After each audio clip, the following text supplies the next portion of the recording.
আগুন জ্বলছে সবার বুকে বুকে, সাক্ষী আমরা দিলাম।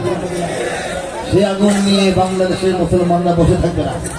মুসলমানরা বলতেছে সে আগুন দেশ হতে দেশ দেশান্তরেও জ্বালতে হবে, কিনা বলে? আমাদের এই প্রত্যয়, আমাদের এই ঘোষণা, আমাদের এই যে একটা বলা হয় অহংকার, এর সামনে আজকে দিল্লি থরথর করে কাঁপছে, ওয়াশিংটন থরথর করে কাঁপছে, বেইজিং থরথর করে কাঁপছে, তেল আবিব থরথর করে কাঁপছে। কি বলে? এদেশের জলে স্থলে, এদেশের ফুল ফসলে, এদেশের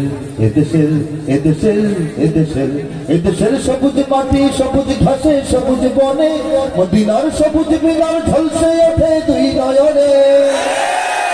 এদেশের শিকড় তো নয় দিল্লিতে বা ওয়াশিংটনে, এদেশের শিকড় জানি ছড়িয়ে আছে আরবে। এদেশে আল্লাহু আকবারের সুরে সূর্য ওঠে, এদেশে আল্লাহু আকবারের সুরে সূর্য ডোবে। এদেশের শিকড় দিল্লিতেও নয়, ওয়াশিংটনেও নয়, এদেশের শিকড় আরবের ইসলামে কথিত আছে। এদেশের শিকড় যে দিল্লিতে নয়, এই কথা দিল্লিওয়ালাদেরকে আমরা ইদানিং সময়ে বুঝাই দিতে পারছি। দিল্লি পিছু হতেছে, ওয়াশিংটন সামনে এগিয়ে আসার চেষ্টা করছে। বন্ধুত্বের সীমানা পর্যন্ত আমরা গ্রহণ করবো।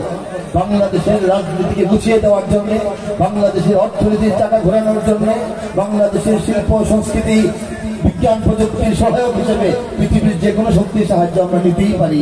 বন্ধুত্বের সীমানা পর্যন্ত নতুন করে প্রভুত্বের সীমানায় ঢুকতে চাইলে আমরা তাদেরকেও এক কলম সবক দিয়ে দিব। সেই সবক দেওয়ার জন্য যদি আরেকটু নড়াচড়া করতে হয়, আরেকটু পরিশ্রম করতে হয়, আরেকটু মেহনত করতে হয়, সেই মেহনতটাও করার জন্য আমরা কারাগার তৈরি আছে।